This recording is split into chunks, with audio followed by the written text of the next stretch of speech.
Hi friends, welcome to the smart student channel JRK. ఈరోజు చాలా interesting topic, అదేవిధంగా మన ఎడ్యుకేషన్కి కొద్దిగా నాన్ రిలేటెడ్బుల్ టాపిక్, అదేవిధంగా ఇంటర్నల్గా ఉన్నటువంటి మన సబ్జెక్ట్ కూడా లింక్ ఉన్నటువంటి టాపిక్ ఐబొమ్మకు సంబంధించి ఇప్పుడు ప్రతి ఒక్కరికి దేశం అందరికీ తెలుసు. అదేవిధంగా మనకు కూడా ఐబొమ్మకు సంబంధించి తెలుసు. ఇప్పుడు చాలామంది ఒక డౌట్, అన్న ఐబొమ్మకి మన ఎడ్యుకేషన్కి సంబంధం ఏంటి, అదేవిధంగా ఐబొమ్మకు సంబంధించినటువంటి సమాచారం మనకి ఏ విధంగా ఫ్యూచర్లో ఉపయోగపడుతుంది అనేటువంటి చాలా క్వశ్చన్స్కి, నెంబర్ ఆఫ్ క్వశ్చన్స్కి ఇప్పుడు ఈ వీడియోలో నేను మీకు అందించడం జరుగుతుంది.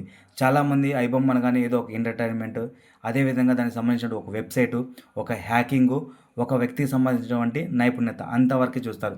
బట్ కానీ వాటికి సంబంధించినటువంటి మన లైఫ్లో ఇంపాక్ట్ ఏంటి, అదేవిధంగా వాటికి సంబంధించి మన జీవితంలో ఏ విధంగా మనము ఒక తప్పుదావ పట్టే అవకాశం ఉందన్నది, అదేవిధంగా మనం రైట్ టు ప్రైవసీ అనే దానికి ఆర్టికల్ ఉంటే, అదేవిధంగా రైట్ టు ప్రైవసీ అయిపోయిన తర్వాత ఇండియన్ కాపీరైట్ యాక్ట్ ఏం చెప్తుంది, అటువంటి వాటి గురించి మనం ఈరోజు డిస్కస్ చేసుకోవడం జరుగుతుంది.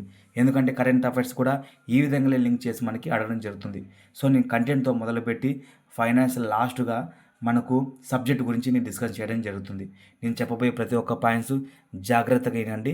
అదేవిధంగా మీకు ఇన్ఫర్మేషన్ అందించడంతో పాటు మనకు సంబంధించిన ఎడ్యుకేషన్ కూడా నేను డీటెయిల్స్ చెప్పడం జరుగుతుంది. సో ఇక వీడియోలోకి వెళ్ళిపోయినట్లయితే, మనము ఎవరైతే ఐబొమ్మ నిర్వాహకుడు అయినటువంటి ఇమ్మడి రవి, ఈ వ్యక్తి మనకి ఇండియాకి సంబంధించిన వ్యక్తే. బట్ కాకపోతే ముందుగానే అతని ఐడెంటిటీని క్లోజ్ చేసుకున్నాడు. అంటే ఫర్ ఎగ్జాంపుల్, ఎప్పుడైతే మన భారతదేశ పోలీసులు అతన్ని ఎప్పటికైనా హ్యాకింగ్ గురించి సఫర్ అయ్యి అందుబాటు చేసుకొని ఆ ఇన్ఫర్మేషన్ అంతా గ్యాదర్ చేసి ఎప్పుడైనా అరెస్ట్ చేసే అవకాశం ఉంటుందని ముందుగానే గ్రహించి ప్రహ్లాద్ కుమార్ వెల్లెల్ల అనే పేరుతో అతని ఐడెంటిటీని మార్చుకోవడం జరిగింది. 2019లో స్టార్ట్ అయిన ఈ పైరసీ అమెరికా, స్విట్జర్లాండ్, నెదర్లాండ్ వంటి సర్వర్లను ఉపయోగించి మన ఇండియాలో రిలీజ్ అవుతున్నటువంటి ప్రతి ఒక్క ఫిలిమ్స్ని ఆయన అక్కడ సర్వర్ల ద్వారా హ్యాక్ చేసి ఉన్నటువంటి ఐబొమ్మ వెబ్సైట్లో ఎక్కించేయడం, జావా, పైథాన్ లాంటి వెబ్సైట్లను ఉపయోగించి ఆయన ఆ పైరసీని ఇందులో ఎక్కించడం జరిగేది. సో తర్వాత ఫ్రాన్స్, కరేబియన్ దీవుల్లో ఉండి ఈ మొత్తం తడంగా నడిపేవాడు.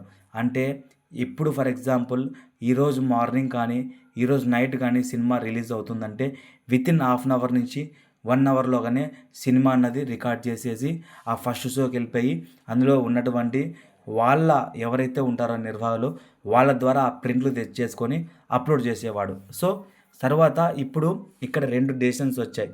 గాడ్ ఫాదర్ నుంచి ఓజీ సినిమా వరకు దాదాపు 21,000 సినిమాలు అతని దగ్గర ఉన్నాయని చెప్పి మన సజ్జనార్ సింగ్ గారు మొన్న అరెస్ట్ చేసినప్పుడు వెల్లడించడం జరిగింది. సో ఇక్కడ క్లాసెస్ అనేది 2 రకాలుగా వచ్చాయి. ఒకటి సొసైటీ, ఒకటి ఫిలిం ఇండస్ట్రీ. సొసైటీ నుంచి ఎలా వచ్చాయంటే, మేము మిడిల్ క్లాస్ ఫ్యామిలీ, మేము ఒక సగటు వ్యక్తులం, మేము ఒకవేళ థియేటర్కి వెళ్ళినట్లయితే మేము అక్కడ పాప్కార్న్ దగ్గర నుంచి కూల్ డ్రింక్ దగ్గర వరకు ఒక వ్యక్తికి 1000 నుంచి 2000 వరకు ఖర్చు అవుతుంది. మా ఫ్యామిలీని మేము అంత పోషించలేము. సో దానిలో భాగంగానే మాకు ఎంటర్టైన్మెంట్ అందకపోవడంతో కారణం చేత ఈ ఐబొమ్మ అన్నది మాకు ఫ్రీగా మాకు ఓటీటీలో అందించింది. సో వాటికి మీరు అడ్డుపడుతున్నారు, మా ఎంటర్టైన్మెంట్కి మీరు కట్టుకోడ కడుతున్నారు అని చెప్పి సొసైటీ తరపున వాదన. తర్వాత ఫిలిమ్స్ ఇండస్ట్రీ నుంచి ఉన్న వాదన ఏంటంటే, మేము కొన్ని కోట్లు ఖర్చు పెడుతున్నాము, అదేవిధంగా వాటికి సంబంధించిన రెవెన్యూ మేము ఇన్వెస్ట్ చేసింది రావట్లేదు, దానికి కారణం ఐబొమ్మ వాళ్ళు చేస్తున్నటువంటి ఈ ప్రకటనలు. సో ఈ ప్రకంపనలకి అడ్డు పలకాలని చెప్పి మేము కోరుచున్నాము అని చెప్పి ఫిలిం ఇండస్ట్రీ వాళ్ళు ఉన్న అది ఒక వాదన. సరే ఇక కాసేపు పక్కన పెట్టేట్లయితే, ఫస్ట్ ఆఫ్ ఆల్ ఈ ఇమ్మడి రవి అరెస్ట్ కన్నా ముందు దుద్దేల శివరాజు, అదేవిధంగా ప్రశాంత్ అనేటువంటి ఇద్దరిని అరెస్ట్ చేయడం జరిగింది. తర్వాత వీళ్ళు ఏంటంటే, ఫస్ట్ డే ఫర్ ఎగ్జాంపుల్ ఒక సినిమా రిలీజ్ అయినట్లయితే ఆ రోజు ఒక సీట్ కార్నర్ బుక్ చేసుకొని అక్కడ రికార్డ్ చేసేసి ఆ రికార్డుని ఆ ఇమ్మడి రవికి పంపించడం వల్ల ఆయన జావా, పైథాన్ లాంటి మంచి సాఫ్ట్వేర్లను ఉపయోగించి ఆ వీడియోస్ అన్నది అప్లోడ్ చేసేవారు.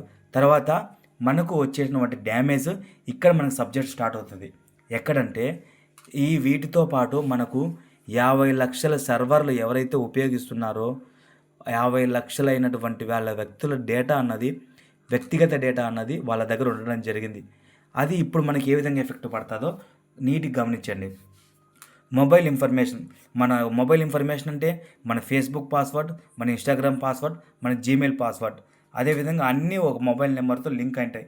అదేవిధంగా కెమెరా, ఇప్పుడున్న జనరేషన్లో కెమెరా ఉందంటే నీకు వ్యక్తిగత ప్రైవసీ లేనట్లే.